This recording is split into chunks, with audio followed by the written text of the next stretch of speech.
Hi hello ಎಲ್ರಿಗೂ ನಮಸ್ಕಾರ. Welcome back to Vandana Manjunath channel friends. ಎಲ್ಲರೂ ಹೇಗಿದ್ದೀರಾ? ಎಲ್ಲರೂ ಚೆನ್ನಾಗಿದ್ದೀರಾ ಅಂತ ಅಂದ್ಕೊಳ್ತಾ ಇದ್ದೀನಿ. ಹಾಗಿದ್ರೆ ಬನ್ನಿ ಬ್ಲಾಗ್ನ ಸ್ಟಾರ್ಟ್ ಮಾಡೋಣ. ಬ್ಲಾಗ್ನ ಸ್ಟಾರ್ಟ್ ಮಾಡೋದಕ್ಕೆ ಮುಂಚೆ ಯಾರಾದರೂ ಚಾನಲ್ಗೆ ಸಬ್ಸ್ಕ್ರೈಬ್ ಆಗದೆ ನೋಡ್ತಾ ಇದ್ರೆ ಸೊ ಪ್ಲೀಸ್ ಸಬ್ಸ್ಕ್ರೈಬ್ ಮಾಡಿಬಿಡಿ ಅಂತ ಹೇಳ್ತಾ ಬ್ಲಾಗ್ನ ಸ್ಟಾರ್ಟ್ ಮಾಡ್ತಾ ಇದ್ದೀನಿ. ಫ್ರೆಂಡ್ಸ್ ಏನು ಇವತ್ತು ರೆಡಿ ಆಗಿಬಿಟ್ಟಿದ್ದೀನಿ ಅಂತ ನೋಡ್ತಾ ಇದ್ದೀರಾ.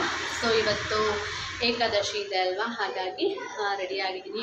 ಬೆಳಗ್ಗೆನೇ ಬೇಗ ಎದ್ದು ಎಲ್ಲ ಕೆಲಸ ಆಯಿತು. ಸೊ ಬೆಳಗ್ಗೆ ಸ್ವಲ್ಪ ವಿಡಿಯೋ ಮಾಡೋಕ್ಕಾಗಲಿಲ್ಲ ನಾನು, ಹಾಗಾಗಿ ವಿಡಿಯೋ ಮಾಡಿಲ್ಲ. ಸೊ ಬಾಗಿಲಿಗೆ ಈ ಥರ ರಂಗೋಲಿ ಎಲ್ಲ ಹಾಕಿಬಿಟ್ಟು ರೆಡಿ ಮಾಡಿ, ರಂಗೋಲಿ ಎಲ್ಲ ಹಾಕಿ ಹೊಸಲಿಗೆ ಅರ್ಶಿನ ಕುಂಕುಮ ಎಲ್ಲ ಇಟ್ಬಿಟ್ಟು ರೆಡಿ ಮಾಡಿದ್ವಿ. ಸೊ ನಾವು ಹೊಸಲ ಎಷ್ಟು ಚೆನ್ನಾಗಿ ರೆಡಿ ಮಾಡ್ತೀವಿ ಅಂದರೆ ಎಷ್ಟು ನೀಟಾಗಿ ಇಟ್ಕೊತೀವಿ, ಯಾವ ಥರ ರೆಡಿ ಮಾಡ್ತೀವಿ ಆ ಥರ ನಾವು ದೇವರು ಬರಬೇಕಂದ್ರೆ ಅದು ಚೆನ್ನಾಗಿರ್ಬೇಕಂತೆ. ಹಾಗಾಗಿ ನಾವು ಹೊಸಲಿಗೆ ರಂಗೋಲಿ ಹಾಕೋದನ್ನು ಮರಿಬಾರ್ದು. ಅರ್ಶಿನ ಕುಂಕುಮ ಹೂವು ಎಲ್ಲ ಇಟ್ಟು ನೀಟಾಗಿ ಮೊದಲು ಹೊಸಲನ್ನ ಶೃಂಗಾರ ಮಾಡಬೇಕು. ಆಮೇಲೆ ಬೆಳಗ್ಗೆ ಪೂಜೆ ಮಾಡ್ತಿರಲ್ಲ ಆವಾಗ ಬಾಗಿಲಿಗೆ ಒಂದು ಸಾಂಬ್ರಾಣಿ ಕಡ್ಡಿನ ಅಂಟಿಸ್ಬೇಕು.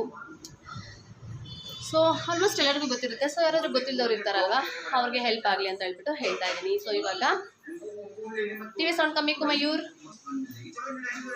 ಪೂಜೆನೂ ಆಯಿತು, ಬೆಳಗ್ಗೆ ಬೇಗ ಪೂಜೆ ಆಯಿತು. ಪೂಜೆ ಆಗಿ ದೇವಸ್ಥಾನ ಕೂಡ ಹೋಗ್ಕೊಂಡ್ವಿ.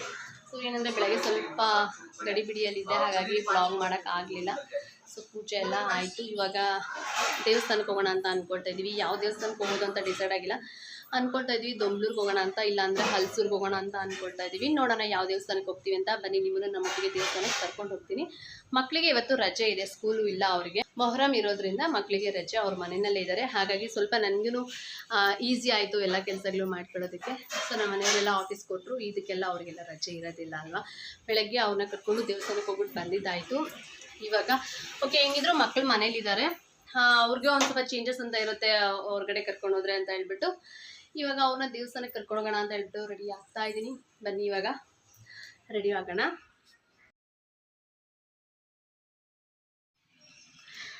ಸೊ ಫ್ರೆಂಡ್ಸ್, ಇವಾಗ ದೇವಸ್ಥಾನಕ್ಕೆ ಹೋಗಬೇಕು ಅಂದ್ಕೊಂಡ್ವಲ್ಲ, ರೆಡಿ ಆಗ್ತಾಯಿದ್ದೀನಿ. ಬನ್ನಿ ಇವಾಗ ಸಿಂಪಲ್ಲಾಗಿ ಒಂದು ಮೇಕಪ್ ಲುಕ್ನ ಹೇಗೆ ನಾವು ಕ್ರಿಯೇಟ್ ಮಾಡ್ಬೋದು ಅಂತ ನೋಡೋಣ. ಸೊ ನಾನೀಗ ಹೇರ್ ಸ್ಟೈಲ್ ಮಾಡ್ಕೊತಾ ಇದ್ದೀನಿ. ನಾನೇ ನೀವಿಯಾಗಿ ಹೇರ್ ಸ್ಟೈಲ್ ಏನು ಮಾಡ್ಕೊತಾ ಇಲ್ಲ. ಸೀರೆಗೆ ನಾವು ಆದಷ್ಟು ಜಡೆನ ನೀಟಾಗಿ ಎಂಡ್ಕೊಂಡ್ಬಿಟ್ರೆ ಏನಿರುತ್ತೆ, ಜಡೆನ ಬಾಸ್ಕೊಂಡ್ಬಿಟ್ರೆ ಚೆನ್ನಾಗಿರುತ್ತೆ. ಲೂಸ್ ಹೇರ್ ಬಿಡೋದಕ್ಕಿಂತ ಜಡೆನ ನೀಟಾಗಿ ಎಂಡ್ಕೊಂಡ್ರೆ ಚೆನ್ನಾಗಿರುತ್ತೆ. ಹಾಗಾಗಿ ನಾನಿವಾಗ ಈ ಥರ ಸಿಂಪಲ್ಲಾಗಿ ಸುತ್ತಬಿಟ್ಟು ಕ್ಲಿಪ್ ಹಾಕಿ ಜಡೆನ ಎಂಡ್ಕೊಳೋಣ ಅಂತ ಹೇಳ್ಬಿಟ್ಟು ಹಾಕ್ಕೊತಾ ಇದ್ದೀನಿ.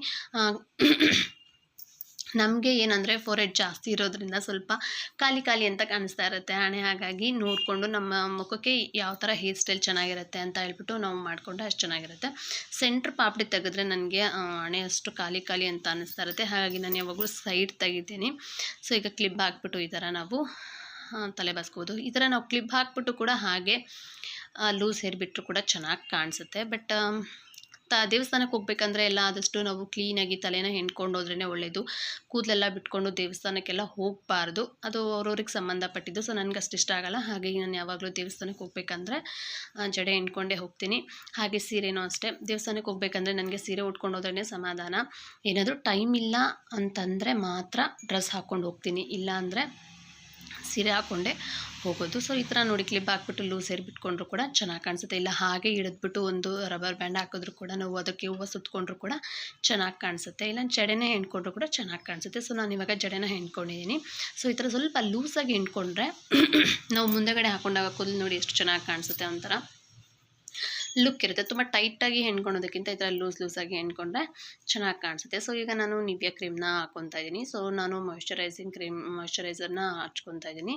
ಸೊ ನಾನು ಬೆಳಗ್ಗೆ ಇದನ್ನೆಲ್ಲ ಹಾಕೊಂಡು ಕೂತ್ಕೊಂಡಿರಲ್ಲ ಫ್ರೆಂಡ್ಸ್. ಆಮೇಲೆ ನಿಧಾನವಾಗಿ ಮಕ್ಕಳೆಲ್ಲ ಹೋದ್ಮೇಲೆ ರೆಡಿ ಆಗ್ತೀನಿ. ಯಾಕೆಂದರೆ ಆವಾಗ ನಾವು ಇದನ್ನೆಲ್ಲ ಮಾಡ್ಕೊಂಡು ಕೂತ್ಕೊಂಡ್ರೆ ನನಗೆ ಟೈಮ್ ಅಂತ ಅನ್ಸೋದಿಲ್ಲ. ಹಾಗಾಗಿ ಇವಾಗ ನಾನು ರೆಡಿ ಆಗ್ತಾಯಿದ್ದೀನಿ. ಆಮೇಲೆ ಫೇರ್ ಆ್ಯಂಡ್ ಲವ್ಲಿದು BB ಕ್ರೀಮ್ ಹಾಕ್ತಾಯಿದ್ದೀನಿ. ಇದೊಂದು ತುಂಬ ಚೆನ್ನಾಗಿದೆ ಕ್ರೀಮ್ ಬಂದು. ನಮ್ಮ ಮುಖದಲ್ಲಿರೋಂಥ ಏನಿರುತ್ತೆ ಡಾರ್ಕ್ ಸ್ಪಾಟು ಇದನ್ನೆಲ್ಲ ನೀಟಾಗಿ ಕವರ್ ಮಾಡುತ್ತೆ, ಒಳ್ಳೆ ಮೇಕಪ್ ಲುಕ್ ಕೊಡುತ್ತೆ. ತುಂಬ ಚೆನ್ನಾಗಿದೆ ಕ್ರೀಮು. ಸೊ ನಾನು ಇವಾಗ ಅದನ್ನು ಹಚ್ಕೊತಾ ಇದ್ದೀನಿ. ಪೌಡರು ಯಾವಾಗಲೂ ಅಷ್ಟೇ, ನಾವು ಪೌಡರ್ನ ಸುಮ್ಮನೆ ಹಾಗೆ ಹಾಕಿ ಒರೆಸ್ಕೊಳ್ಳೋದಕ್ಕಿಂತ ನೀಟಾಗಿ ಬಫಲ್ಲಿ ಟ್ಯಾಪ್ ಮಾಡಿ ಹಾಕ್ಕೊಂಡ್ರೆ ನಾವು ಎಷ್ಟೊತ್ತಾದರೂ ನಮ್ಮ ಮೇಕಪ್ ಹಾಳಾಗೋದಿಲ್ಲ. ಸೆಕೆ ಬಂದರೂ ಕೂಡ ಏನೂ ನಮ್ಮ ಮೇಕಪ್ ಹಾಳಾಗೋದಿಲ್ಲ. ಹಾಗಾಗಿ ಒರೆಸ್ಕೊಳ್ಳೋದಕ್ಕಿಂತ ಪೌಡರ್ನ ಈ ಥರ ಟ್ಯಾಪ್ ಮಾಡಿ, ಆ ಕ್ರೀಮ್ ಹಾಕ್ಕೊಂಡ್ಮೇಲೆ ಪೌಡ್ರ್ ಹಾಕ್ಕೊಂಡು ಆ ಥರ ಟ್ಯಾಪ್ ಮಾಡಿದಾಗ ನೀಟಾಗಿ ಸೆಟ್ ಆಗುತ್ತೆ ಫ್ರೆಂಡ್ಸ್. ಆ ಪೌಡರು ತುಂಬ ಹೊತ್ತು ನಮ್ಮ ಮೇಕಪ್ ಹಾಳಾಗದೆ ಹಾಗೆ ಇರುತ್ತೆ. ಸೊ ನಾನೀಗ ಸ್ಟಿಕ್ಕರ್ ಇಟ್ಕೊಂಡು ಕಣ್ಣಿಗೆ ಸ್ವಲ್ಪ ಕಾಜಲ್ ಮತ್ತು ಲಿಪ್ಸ್ಗೆ ಲಿಪ್ ಕೇರ್ ಹಾಕ್ಕೊತಾ ಇದ್ದೀನಿ ಅಷ್ಟೇ. ಕಾಡಿಗೆ ಹಚ್ಕೊಂಡ್ರೆ ಹೆಣ್ಮಕ್ಳಿಗೆ ಅದೊಂಥರ ತುಂಬ ಲುಕ್ ಆಗಿರುತ್ತೆ, ಚೆನ್ನಾಗಿರುತ್ತೆ. ತುಂಬ ಕಾಡಿಗೆ ಹಾಕೋದ್ರಿಂದ ಕಣ್ಣು ಕಪ್ಪಗಾಗ್ಬಿಡುತ್ತೆ. ಸೊ ನೈಟ್ ಟೈಮಲ್ಲೆಲ್ಲ ಹಾಗೆ ಮಲ್ಕೊಳ್ಳೋಕೆ ಹೋಗಬೇಡಿ. ಏನಾದರೂ ಹಚ್ಕೊಂಡಿದ್ರೆ ನೀಟಾಗಿ ಫೇಸ್ ವಾಶ್ ಮಾಡ್ಕೊಳ್ಳಿ, ಆವಾಗ ಅದನ್ನು ಅವಾಯ್ಡ್ ಮಾಡ್ಬೋದು. ತುಂಬ ಹಚ್ಚೋದ್ರಿಂದನೇ ಕಣ್ಣು ಸುತ್ತ ಕಪ್ಪಗಾಗುತ್ತೆ, ಅದು ಒಂದು ಕಾರಣ ಕಣ್ಣು ಸುತ್ತ ಕಪ್ಪಗಾಗೋದಕ್ಕೆ. ಸೊ ಇವಾಗ ನೋಡಿ ನಂದು ಮೇಕಪ್ ಮುಗೀತು. ಸೊ ಇಷ್ಟೇ, ನಾನು ಇನ್ನೇನು ಹೆವಿಯಾಗಿ ಮೇಕಪ್ ಆಗ್ತಾಯಿಲ್ಲ. ಒಂದು ಸ್ವಲ್ಪ ಹೂವು ಇಟ್ಕೊಂಡ್ರೆ ನನ್ನ ಮೇಕಪ್ಪು ಆಗಿರುತ್ತೆ. ಹಾಗೆ ಏನು ಮಿಸ್ ಆಗಿದೆ ಅಂದರೆ ಹಣೆಗೆ ಕುಂಕುಮ ಇಟ್ಕೊಂಡಿಲ್ಲ. ನನಗೆ ಹಣೆಗೆ ಕುಂಕುಮ ಇಟ್ಕೊಂಡಿಲ್ಲ ಅಂದರೆ ಖಾಲಿ ಖಾಲಿ ಅಂತ ಅನಿಸ್ತಾ ಇರುತ್ತೆ. ಸೊ ನಾನು ಎಂಥದೇ ಡ್ರೆಸ್ ಹಾಕಿದ್ರು ಅಷ್ಟೇ ನಾನು ಹಣೆಗೆ ಕುಂಕುಮ ಇಟ್ಕೊಳ್ಳೋದನ್ನು ಮರೆಯೋದಿಲ್ಲ. ಆ್ಯಂಡ್ ನಾವು ಹಣೆಗೆ ಕುಂಕುಮ ಇಟ್ಕೋಬೇಕು, ಪ್ರತಿಯೊಬ್ಬರು ಅಷ್ಟೇ. ಮದುವೆ ಆಗಿರೋ ಹೆಣ್ಮಕ್ಳು ಹಣೆಗೆ ಕುಂಕುಮ ಇಟ್ಕೊಳ್ಳೋದನ್ನು ಮರಿಬೇಡಿ. ಅದು ನಾವು ಹಣೆಗೆ ಕುಂಕುಮ ಇಟ್ಕೊಳ್ಳೋದ್ರಿಂದ ಗಂಡ ಹೆಂಡತಿ ನಡುವೆ ಪ್ರೀತಿ ಕೂಡ ಹೆಚ್ಚಾಗುತ್ತೆ. ಸೊ ಮದುವೆ ಆಗಿರೋ ಹೆಣ್ಮಕ್ಳು ಹಣೆಗೆ ಕುಂಕುಮನ ಇಟ್ಕೋಬೇಕು. ಹಾಗೆ ಸ್ಟಿಕ್ಕರ್ ಏನಾದರೂ ಹೈಲೈಟಾಗಿ ಕಾಣಿಸ್ತಾ ಇಲ್ಲ ಅಂದರೆ ಸ್ವಲ್ಪ ಕಾಜಲಲ್ಲಿ ನಾವು ಅದನ್ನು ಟಚಪ್ ಮಾಡಿಕೊಂಡ್ರೆ ಅದು ಹೈಲೈಟಾಗಿ ಕಾಣಿಸುತ್ತೆ, ಅದು ಇನ್ನೂ ಒಂದು ಒಳ್ಳೆ ಲುಕ್ ಕೊಡುತ್ತೆ. ಸೊ ಈಗ ನಂದು ಮೇಕಪ್ ನನ್ನ ಒಂದು ಔಟ್ಫಿಟ್ ನಾನು ಈ ಥರ ರೆಡಿ ಆಗಿದ್ದೀನಿ. ಇವಾಗ ಎಲ್ಲಿಗೆ ಹೋಗೋದು ಅನ್ನೋದೇ ಒಂದು ಪ್ರಶ್ನೆ ಆಗಿದೆ. ದೊಮ್ಲೂರ್ಗೆ ಹೋಗೋದಾ ಇಲ್ಲ ಹಲ್ಸೂರ್ಗೆ ಹೋಗೋದಾ ಅಂತ ಡಿಸೈಡ್ ಮಾಡ್ತಾ ಇದ್ದೀವಿ. ಓಕೆ, ನೋಡೋಣ ಬನ್ನಿ. ಫೈನಲಿ ನಾವು ದೊಮ್ಲೂರು ದೇವಸ್ಥಾನಕ್ಕೆ ಬಂದ್ವಿ. ವೆಂಕಟೇಶ್ವರ ಸ್ವಾಮಿ ದೇವಸ್ಥಾನ ಇರೋದು ಅಲ್ಲಿ. ಏನಂದರೆ ಇವತ್ತು ಏಕಾದಶಿ ಇರೋದ್ರಿಂದ ಸ್ವಲ್ಪ ಹೊತ್ತು ಬಾಗಿಲು ತೆಗ್ದಿರ್ಬೋದು ಅನ್ನೋ ಒಂದು ನಂಬಿಕೆ ಇತ್ತು. ಹಲ್ಸೂರಲ್ಲಿ 12 ಗಂಟೆಗೆಲ್ಲ ಏನೋ ಕ್ಲೋಸ್ ಮಾಡಿಬಿಡ್ತಾರೆ. ಹಾಗಾಗಿ ಸೊ ನೋಡಿ ಫ್ರೆಂಡ್ಸ್, ಇವಾಗ ದೇವ್ರು ಕಾಣಿಸ್ತಾ ಇದೆ. ತುಂಬ ಚೆನ್ನಾಗಿ ದೇವರಿಗೆ ಅಲಂಕಾರ ಕೂಡ ಮಾಡಿದರು, ತುಂಬ ಚೆನ್ನಾಗಿ ದರ್ಶನ ಆಯಿತು. ನಾವು ಅಲ್ಲಿ ಇರಬೇಕಂದ್ರೆ ಒಂದು ಸ್ವಲ್ಪ ಹೊತ್ತಿಗೆಲ್ಲ ಈ ದೇವಸ್ಥಾನ ಕೂಡ ಬಾಗಿಲು ಹಾಕಿಬಿಟ್ರು.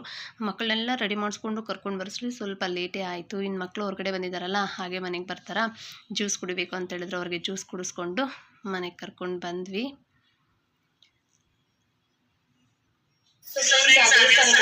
ದರ್ಶನ ಅಂತೂ ತುಂಬ ಚೆನ್ನಾಗಾಯಿತು, ತುಂಬ ಖುಷಿ ಅಂತ ಅನ್ನಿಸ್ತು ಮನಸ್ಸಿಗೆ. ನಾವು ದರ್ಶನ ಮಾಡ್ಕೊಂಡು ಒಂದು ಸ್ವಲ್ಪ ಹೊತ್ತಿಗೆಲ್ಲನೂ ಕ್ಲೋಸ್ ಕೂಡ ಮಾಡಿಬಿಟ್ರು. ಇನ್ನೊಂದು ಸ್ವಲ್ಪ ಲೇಟಾಗಿ ಹೋಗಿದ್ರು, ನಮ್ಗೆ ದರ್ಶನ ಆಗ್ತಾ ಇರಲಿಲ್ಲ.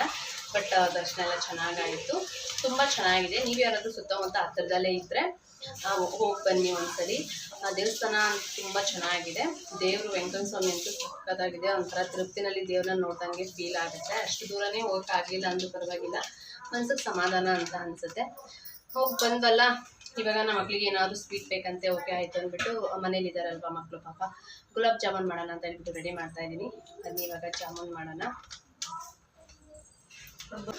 ಫ್ರೆಂಡ್ಸ್, ಜಾಮೂನ್ ಮಾಡೋದಂತೂ ಸಖತ್ ಈಸಿ. ಈಗ ಪುಡಿ ಹಾಕ್ಕೊಂಡಿದ್ದೀವಲ್ಲ, ಪುಡಿ ಏನಿರುತ್ತೆ ಉಂಡೆ ಅದನ್ನೆಲ್ಲ ನೀಟಾಗಿ ಹುಡ್ಕೋಬೇಕು. ಒಬ್ಬರು ಏನು ಮಾಡ್ತಾರೆ ಅಂದರೆ ನೀಟಾಗಿ ಜರಡಿ ಇಟ್ಕೊಳ್ತಾರೆ. ಜರಡಿ ಇಟ್ಕೊಂಡಿಲ್ಲ ಅಂದರೂ ಪರವಾಗಿಲ್ಲ, ಕೈಯಲ್ಲಿ ಸ್ವಲ್ಪ ಚೆನ್ನಾಗಿ ಆಡಿಸ್ಕೊಂಡ್ರೆ ಸಾಕು. ನಾನಿಲ್ಲಿ ಸ್ವಲ್ಪ ಹಾಲನ್ನ ಇದ್ರ ಜೊತೆಲಿ ಮಿಕ್ಸ್ ಮಾಡ್ತಾಯಿದ್ದೀನಿ. ಹಾಲು ಹಾಕಿ ಕಲಿಸ್ಕೊಳ್ತಾ ಇದ್ದೀನಿ. ತುಂಬ ಗಟ್ಟಿಯಾಗಿ ಅಲ್ಲ, ತುಂಬ ಮೆತ್ತಗೂ ಅಲ್ಲ, ಸಾಫ್ಟಾಗಿ ಒಂದು ಉಂಡೆ ಬರೋ ಲೆವೆಲ್ಗೆ ನಾವು ಕಲಿಸ್ಕೊಬೇಕಷ್ಟೇ ಇದನ್ನು. ಫ್ರೆಂಡ್ಸ್, ಪಾಕ ರೆಡಿ ಮಾಡೋದಕ್ಕೆ ಪ್ಯಾಕೆಟಲ್ಲಿ ಕೊಟ್ಟಿರ್ತಾರೆ, ಎಷ್ಟು ನೀರು ಹಾಕಬೇಕು, ಎಷ್ಟು ಸಕ್ಕರೆ ಹಾಕಬೇಕು ಅಂದ್ಬಿಟ್ಟು. ಎರಡು ಸಮ ಹಾಕಬೇಕು. ನಿಮ್ಗೇನಾದರೂ ಪಾಕ ಜಾಸ್ತಿ ಬೇಕು ಅನಿಸಿದ್ರೆ ಇನ್ನು ಸ್ವಲ್ಪ ನೀರು ಜಾಸ್ತಿ ಹಾಕಿ ಅದರ ಅಳತೆ ಅಷ್ಟೇ ಸಕ್ಕರೆನ ಹಾಕ್ಕೊಂಡ್ಬಿಟ್ರೆ ಪಾಕ ಚೆನ್ನಾಗಿ ರೆಡಿ ಆಗುತ್ತೆ. ಸೊ ಈ ಪಾಕ ಕುದಿಯೋಕ್ಕೆ ಸ್ಟಾರ್ಟ್ ಆಗಲಿ. ಕುದ್ಮೇಲೆ ಒಂದು ಏಲಕ್ಕಿ ಅಥವಾ ಒಂದು ಕೇಸರಿ ಏನಾದರೂ ಹಾಕ್ಕೊಂಡ್ರೆ ಪಾಕ ಇನ್ನೂ ಚೆನ್ನಾಗಂತ ಅನಿಸುತ್ತೆ, ಒಂದು ಫ್ಲೇವರ್ ಚೆನ್ನಾಗಿ ಬರುತ್ತೆ. ಸೊ ಫ್ರೆಂಡ್ಸ್, ಜಾಮೂನು ರೆಡಿಯಾಗಿದೆ. ಇವಾಗ ಕಡೆ ಪಾಕ ಕೂಡ ರೆಡಿಯಾಗಿದೆ. ಪಾಕದಲ್ಲಿ ಹಾಕೋಣ ಬನ್ನಿ ಇವಾಗ ಜಾಮೂನ್ನ. ತುಂಬ ಬಿಸಿ ಇರೋವಾಗನೇ ಹಾಕೋದು ಬೇಡ, ಸ್ವಲ್ಪ ಆದಮೇಲೆ ಬಿಟ್ಟು ಹಾಕಬೇಕು. ಚೆನ್ನಾಗಿ ನೆನಿಲಿ. ಚೆನ್ನಾಗಿ ನೆಂದ ಮೇಲೆ ತಿಂದರೆ ಸಕ್ಕತ್ತಾಗಿರುತ್ತೆ ಜಾಮೂನು.